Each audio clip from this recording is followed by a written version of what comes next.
What does Prime Minister Modi's third term mean for India's foreign policy roadmap, his priorities, key focus areas, and the immediate steps that he's likely to take in terms of continuation of his foreign policy in the last two terms? To discuss that and more, we have Katherine Hadda joining us live for this.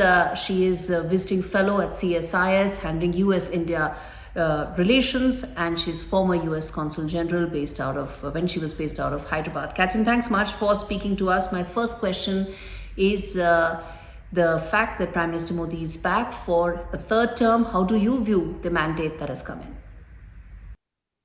Well, I think to win a third term is still an accomplishment for the party, not just because it's only been done, I believe, once before, but also because it's known among those of us who watch India that there is a strong anti-incumbency tendency in India. So to some extent, this isn't a surprise. I mean, I had to laugh about the palm of my hand. I don't think anyone really can ever predict entirely what a democracy will do in an election, and we're seeing that now.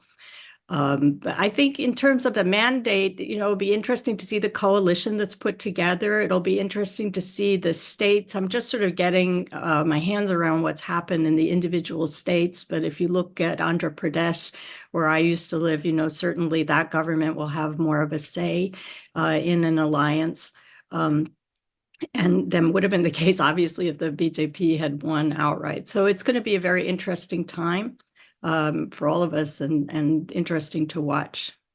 Okay, so of course, irrespective of whichever government comes to power, foreign policy in key national security areas are something that continues irrespective and agnostic to whichever government comes to power. But how do you view Prime Minister Modi's foreign policy in his third term, given the fact that he especially mentioned Global South as a key area for him and his government in terms of focus? Well, that's an excellent question, and it's something I've been also thinking a lot about this morning. I mean, we'll have to see how it plays out. The thing to remember is your government may be shaping up to be a little bit different than we might have thought yesterday, but a lot of the world's risks are still going to be the same. China, pandemics, you name it, things aren't going to change. On the other hand, this is a major year for elections around the world. And so to some extent, India's participation in international organizations like the G20 offer from a foreign policy perspective, a certain amount of stability. So it'll be interesting to see how India squares that circle, how the new government manages all this, because on the one hand, there'll be a pressure, obviously, to devote more attention to inward issues, but there's also going to be outside pressures continuing to dedicate, effort overseas for India's sake as well as for the world's sake. And this brings me to my next question, Katherine, which is that given the mandate that's come in, this is the third term of Prime Minister Modi, but the first where his party, BJP, doesn't have a full majority.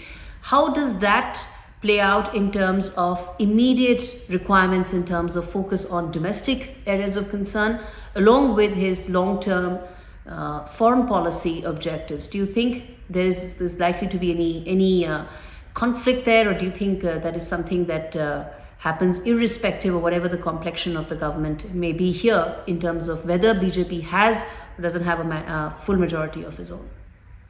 Well, it's really up to the prime minister how he's going to organize his priorities, and I think we'll have to see. But what I would see is a certain pressure to focus on the here and now, and that's going to be interesting again to see.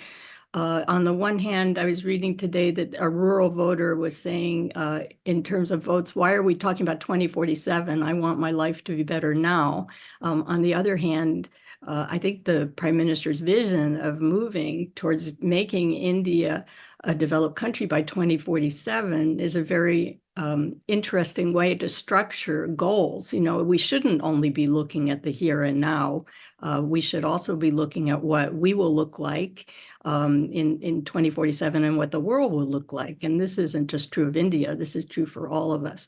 So we'll have to see what happens. But I would if I were giving advice, I would say the things that will make life better today are also the things that will make life better tomorrow. We can't always just focus, you know, on the immediate payout, but we have to make investments that will pay out over the longer term. And that's true for any government.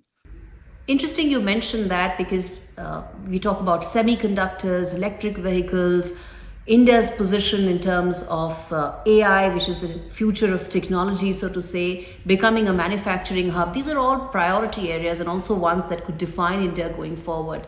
Do you see that to continue to dominate Prime Minister Modi's agenda in his third term? I think that's right. And that's going to be the most interesting needle to thread in a way, because those are big ticket, long-term investment items. And India has a lot of strengths right now, for instance, in services. So the question will be, what will you focus on? I think chip manufacturing, if you're talking about an advanced state of chip manufacturing, certainly is a very long-term proposition. It relies on a lot of things that are difficult to achieve. If it were easy, you wouldn't have just a few countries doing it. So all these things are going to have to be considered, by the government. How do we create jobs today while making down payments for the future? Catherine, this is a year where it's not just India, but US also goes to polls.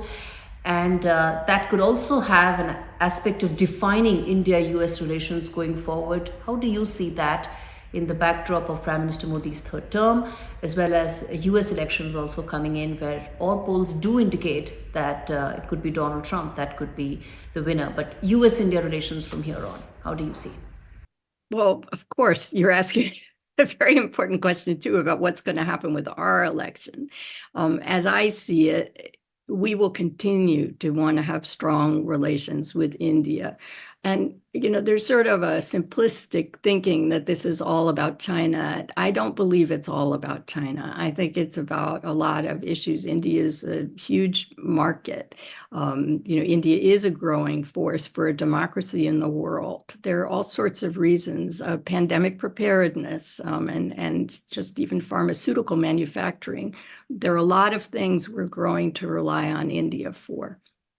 And so I don't see that changing.